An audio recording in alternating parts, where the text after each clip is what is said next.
नमस्कार दोस्तों, जीव जनन कैसे करते हैं एनसीईआरटी का अध्याय नंबर 8 अध्ययन करने वाले हैं। नीचे दिए गए जीवों की सूची में वे कौन से जीव है जो अलैंगिक विधि से जनन करते हैं। अलैंगिक जनन से या तो नर भाग देगा या इसमें मादा भाग देगा, एक जीव भाग देगा। तो वो देखिए कौन सा होगा, केला होगा अलैंगिक, और यीस्ट में भी होगा और अमीबा में होगा। कुत्ता नहीं होगा, कुत्ता में नर और मादा दोनों भाग लेते हैं। तो हमारा उत्तर है वो 2 नंबर हो जाएगा। फिर देखिए आगे, पुष्प में नर और मादा युग्मक से उत्पन्न करने के कौन से भाग होते हैं। पुष्प में हमें पता है परागकोश से परागकण, अंडाशय से अंड कोशिका। ये पुष्प में लैंगिक जनन की परिघटनाओं का सही क्रम निकल में कौन सा हो सकता है। तो परागकण होगा, परागकण से निषेचन हो जाएगा, निषेचन से भ्रूण, फिर नए उद्भिद बन जाएगा।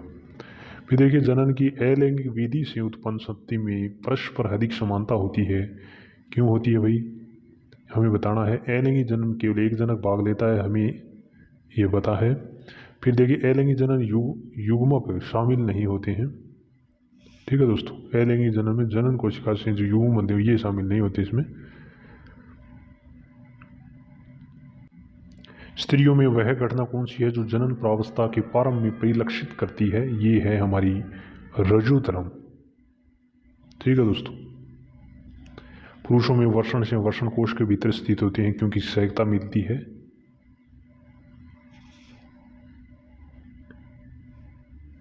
शुक्राणु बनने में।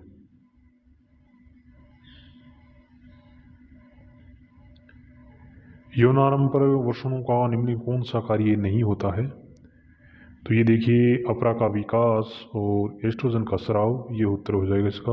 नरजन्मांगों के लिए विभिन्न भागों में शुक्राणुओं के परिवहन के लिए सही क्रम कौन सा है। पहले वर्षण होंगे, वर्षण से शुक्रवाहक, शुक्रवाहक से मूत्र मार्ग।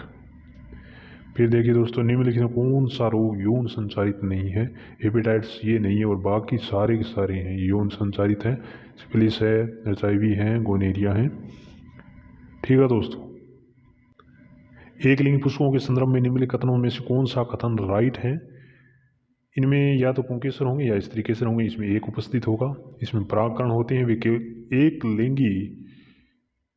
एक लिंगी पुष्प जिनमें केवल पुंकेसर होते हैं फल उत्पन्न नहीं कर पाते हैं। ये एक करेक्ट उत्तर हो जाएगा, एक को छोड़ के सारे होंगे, पहला ये नहीं होगा। फिर देखिए दोस्तों, पुष्पीय पौधों के संदर्भ में लैंगिक जनन के बाद निम्न कथनों में से कौन सा कथन राइट बोल रहा है। इसमें 2 प्रकार के युग्मों की आवश्यकता होती है, नर और मादा दोनों की जरूरत है। निषेचन अनिवार्य घटना है, बिल्कुल अनिवार्य घटना है। इनके फलस्वरूप हमेशा युग्मनज का निर्माण होता है, जायगोट का निर्माण होता है, ये हमें पता है, फर्टिलाइजन होती ही। लैंगिक जनन के फलस्वरूप उत्पन्न संतति में अधिक विविधता पाई जाती है क्योंकि आनुवंशिक पदार्थ एक स्पीसीज के 2 जनकों से आता है। जीवधारियों के लिए जनन करना अनिवार्य है ताकि पीढ़ी दर पीढ़ी स्पीसीज बनी रहे, निरंतरता बनी रहे इसके अंदर।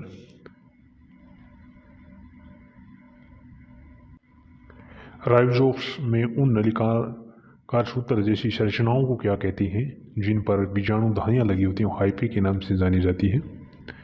कायिक प्रवर्धन द्वारा नए पौधे निम्नलिखित से बनते हैं, तना जड़ पत्तियों से बनते हैं।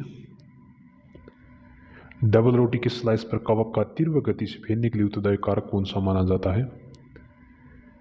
बड़ी संख्या में बीजाणु का होना और डबल रोटी की नमी पोषकों की उबलता होना। परागनली की लंबाई जिनमें से किन किन बीज की दूरी पर निर्भर करती है। वर्तिकाग्र के ऊपरी सतह पर परागकण और बीजांड पर निर्भर करती है। ठीक है दोस्तों,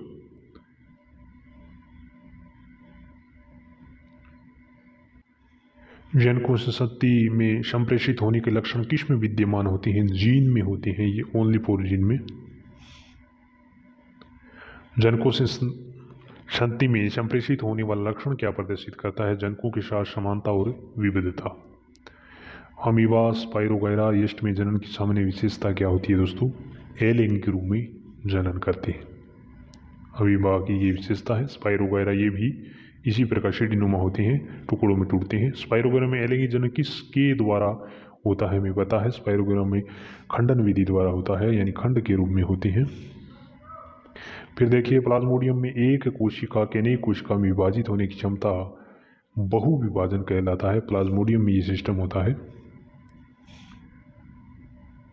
पुष्य पौधों में जनन अवस्था का सही क्रम कौन सा है? तो जनन अवस्था का सही क्रम होगा युग्मक होगा, युग्मक से जाइगोट बनेगा, फिर भ्रूण, फिर नवोद्भिद बनेगा।